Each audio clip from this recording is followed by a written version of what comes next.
কতটা নোংরা, কতটা জানোয়ার, কতটা অসভ্য হলে এরা মসজিদের সামনে, মসজিদের ভেতরে রং ছুড়তে পারে। এদের মুখে আমাদের শুনতে হয় যে বাংলাদেশে হিন্দুরা নির্যাতিত হচ্ছে, বিভিন্ন সম্প্রদায় নির্যাতিত হচ্ছে। আসসালামু আলাইকুম। গত 2-3 দিন ধরে আমার নিউজ ফিডে একটা ভিডিও ঘুরতেছে। ভারতের এক মসজিদের সামনে হোলি খেলে মসজিদের ভিতরে পর্যন্ত রং ছুঁড়েছে। মসজিদ ঢাকা ছিল পলিথিন দিয়ে, সেই পলিথিন তারা ছিঁড়ে মসজিদের ভিতরে তারা রং ছুঁড়েছে। তারা এইভাবে করে মুসলিম সম্প্রদায়কে কষ্ট দিচ্ছে, আবার তারা সবক দেয় বাংলাদেশে হিন্দুরা নির্যাতিত, এগুলো মুক্ত মুখ। উক্ত স্থানে ভারতের যে পুলিশ প্রশাসন, তাদের অবস্থানও তো দেখলাম। তারা কি স্টেপ নিয়েছে? কোনো স্টেপ নেয়নি তো। পুলিশ নিথর দেহের মতো পড়ে থাকে ওখানে, পুলিশের সামনেই তারা এই সমস্ত করতেছে। পুলিশ শুধু একটু থামানোর চেষ্টা করতেছে যে তোমরা এগুলো ওদিকে করো না, এদিকে করো না, এই বলতেছে। কিন্তু তাদেরকে সরাই দিয়ে, ফোর্স করে যে সরাই দেওয়া, এটা পুলিশ করে না। পুলিশ হিন্দুত্ববাদকে লালন করে। ভারতের পুলিশ, ভারতের যে সরকার, তারা হিন্দুত্ববাদকে লালন করে। ভারতের ভিন্ন ধর্মী কেউ ভারতে থাকুক, এটা ভারতের হিন্দুত্ববাদী পুলিশ, হিন্দুত্ববাদী প্রশাসন, হিন্দুত্ববাদী রাষ্ট্র চায় না। তারা চায় শুধু হিন্দুরাই ভারতে বসবাস করুক আর বাকিরা ভারত থেকে চলে যাক। সেই ভারত আমাদেরকে সবক দেয় বাংলাদেশের অমুক হচ্ছে, তমুক হচ্ছে, নিয়মিত প্রোপাগান্ডা। নিউজ তো আপনারা দেখেছেন, এমন কোনো নিউজ নাই ওরা করেনি শেখ হাসিনাকে বাংলাদেশের গদিতে বসানোর জন্য। মনে হয় কি, শেখ হাসিনার যদি নিজের মিডিয়া হইতো এত পরিমাণে প্রোপাগান্ডা চালাইতো না।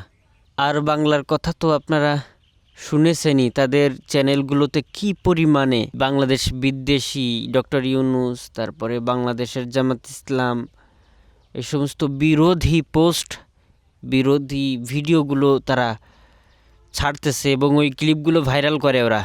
ভারতের এই কর্মকাণ্ডকে নিক্কারজনক ঘোষণা করে ভারতের বিরুদ্ধে স্টেপ নেওয়া প্রয়োজন আমাদেরও। আমাদের যতটুকু সামর্থ্য আছে ততটুকু নিয়ে আমরা রাষ্ট্রীয়ভাবে তাদের বিরুদ্ধে স্টেপ নেই। গাজওয়াতুল হিন্দের কথা আপনারা শুনেছেন। নবীজির ভাষ্য মতে শেষ সময়ে যখন ইমাম মাহদি আসবে, সেই সময়ে দুইটা যুদ্ধ চলতে থাকবে। এই এশিয়ার ভিতরে চলবে গাজওয়াতুল হিন্দ, অর্থাৎ ভিন্ন ধর্মীরা মুসলিমদেরকে নির্যাতন নিপীড়ন করতে থাকবে। সেটা রুখে দিতে প্রচুর পরিমাণে শক্তি নিয়ে মুসলিমরা তাদের রুখে দিবে, সর্বশেষ রুখে দিবে। আর হচ্ছে সিরিয়া, তারপর ওই আরব আমিরাত, ওই অঞ্চলের দিকে একটা যুদ্ধ চলতে থাকবে, যেটা ইসরায়েল ইহুদিবাদের বিরুদ্ধে। সেটা তো আপনারা দেখছেন, বর্তমান পটভূমি প্রেক্ষাপটটা দেখছেন। এটার সাথে ওটা কি সুন্দর মতো সেই নবীর হাদিসের সাথে মিলে যায়। ভারতের এই অবস্থায় আমাদের ইমামদের, আমাদের যারা ফতুয়া বোর্ড আছে, তাদের কি এর সমাধান বের করা উচিত, যেন তারা একটা ফতোয়া বোর্ড থেকে একটা সিদ্ধান্ত দেয়, সেটা সরকার পর্যন্ত পৌঁছায়। আর সেই সিদ্ধান্তের আলোকে কিছু কাজ যাতে করা হয় ভারতের মুসলিম যে নির্যাতন নিপীড়ন, তার বিরুদ্ধে।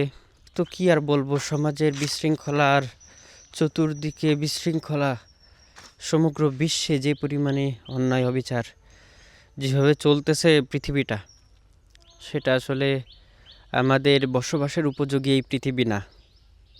এইরকম পৃথিবী, এরকম ধরনের ভাবে আমরা বাঁচতে চাই না। আমরা সম্মানের সাথে প্রত্যেকটা জাতি, প্রত্যেকটা ধর্মের মানুষ সম্মানের সাথে পৃথিবীতে বাঁচুক, এই প্রত্যাশা রাখি।